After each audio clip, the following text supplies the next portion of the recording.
Venetia, the Grand National must hold so many amazing memories for you. The win with Mon Mome was an incredible event, but sadly Liam Treadwell is no longer with us after his sad death. But remind us about the story of Mon Mome and the exceptional win. Gosh, that was, I mean, obviously, you know, the best day of my life, inevitably. I mean, it was just fantastic. He'd actually run in the race the year before, and I thought he had a bit of a chance that year, but he finished 10th. So I thought, well, I'm never going to win this race. I'm not even going to get a place. And going into the race, he'd won a 100 grand race at Cheltenham in December. You know, so he was kind of at the top of his game. But then he ran pretty slowly in the Midlands National beforehand, and as a result, you know, he drifted sort of right out to this sort of one of the unfancied outsiders. But we had two in the race, and Aidan Coleman, my stable jockey at the time, chose to ride Stan, who departed at First Beaches, I think. And you know, when you've got two in the race, you end up watching neither because you keep switching from one to the other, and you kind of lose where you are.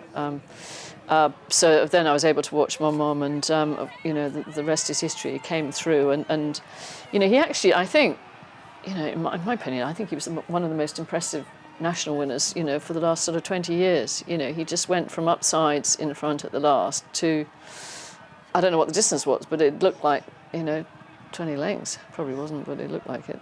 But it was just extraordinary. And Liam Treadwell on board was just oozed confidence. He seemed really cool. And for a young guy, he was early 20s, I That's think right, he was. yeah. And did you go into it, pressure off, just enjoy yourself, Liam? What do you remember what you discussed about before the race? I remember telling him, and I said to both our jockeys, I said, try and go down the inside, and just remember that daylight is gold dust, you know, because, you know, horses will get brought down, and I just felt that there probably wouldn't be quite so much traffic problems if you went right down the inside, and he did, and he just rode him perfectly, and you know, his smile as he went past his gappy tooth smile as he went past the winning post, you know, is recorded in so many great photos.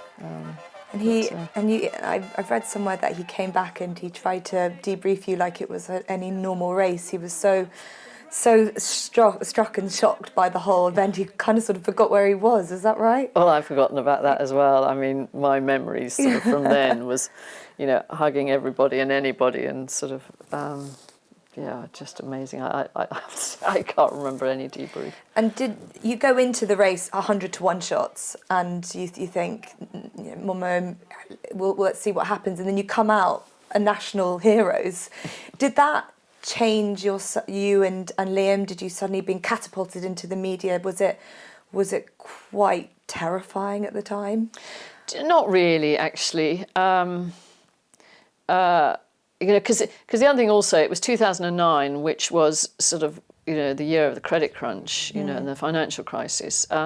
So you know, things were actually sort of quite tough, and I think we went from winning the Grand National to having probably two of our quietest years, sort of almost immediately afterwards, which sort of brought its own challenges in itself. And you know, yeah, you do a few things, and Mon Mome was dragged around, you know, doing a few supermarket openings. I mean, I jest, but you know, that kind of a thing. Yeah. But he was fantastic. You know, the following year, he finished third in the Cheltenham Gold Cup. Just got up to be third and it rained a lot just on the day before the race. So he didn't win another race afterwards. And I have to say, to this day, we never won a hurdle race with him. And after winning the Grand National, I thought, he's still a novice hurdler. So I ran him back over 3 miles in a novice hurdle. He was top favourite, and he finished third. Yeah, he didn't win a race again. I think for God, I might be wrong here, but I think for the last 20 years, there's only one horse that's ever won a race since winning the Grand National. You know, I don't think that's all about the race taking a lot out of them. It's probably more a reflection of the uniqueness of the race itself. You know, it's hard to replicate elsewhere, and especially when horses are at the sort of likely age that they're probably going to be when they win the National. But now he's looked after, as he always was, by Sarah McQueen, who used to work for me and looked after him all the time, and she now trains her own point-to-pointers in North Herefordshire. So she looks after him. Vida Bingham, his owner, pays for his board and lodgings. And he comes out each year to the Grand National, where they have the parade of previous winners. 18 months ago also, he went to the Horse of the Year show in Birmingham, where they had a parade of some wonderful old retired racehorses. And that was great going there, and they invited me up as well, so it was a lovely thing to do. Yeah, and a quick word on Vida Bingham, who's been a massive part of the yard since early 2000s, is that right? Can't remember when she first came, but I don't think I've been training all that long. And yeah, it's been wonderful. She's been with us for a very long time, and she has Ashil with us now, who unfortunately has picked up an injury. So won't be going to Aintree this year, but he's been great. He had a year off last year, but he's been running in some super races this year, and has been runner-up so many times. Runner-up so many times, yeah. But hopefully his chance will come. He deserves success. So she gets such a kick out of winning a Grand National, and then you think, you can win more. Come on, Venetia, we can do it again. I think she was surprised actually when I first said I was going to enter him in the National, but. Not a dissimilar prep to Mon Mome, because he ran in the Midlands National. And he ran a lot better in the Midlands National, actually. He was only beaten 6 lengths, but yeah, anyway, not to be this year. Yeah, absolutely. But so very special memories of the Grand National. It's going to be a different one this year, with no runners yourself, but it's no crowds. There's no Tiger Roll coming back, but it's a pretty high-class competitive race. The race shape has changed over the years, and that really high classy types, grade 1 type horses are in these races nowadays. Yeah. I mean, you know, the prize money is phenomenal. You know, even this year it's still whopping. You know, which obviously is going to attract you know, the very best horses.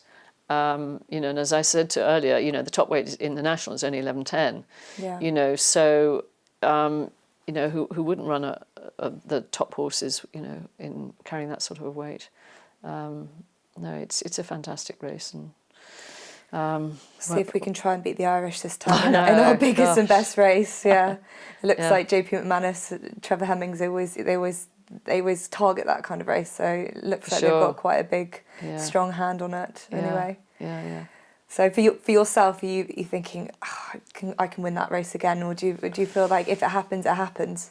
Well, I think you always have to have that attitude. If it happens, it happens. You know, as trainers, we do the best we can the whole time with all the horses we've got, and you know, it's important not to, I think, you know, set too many targets.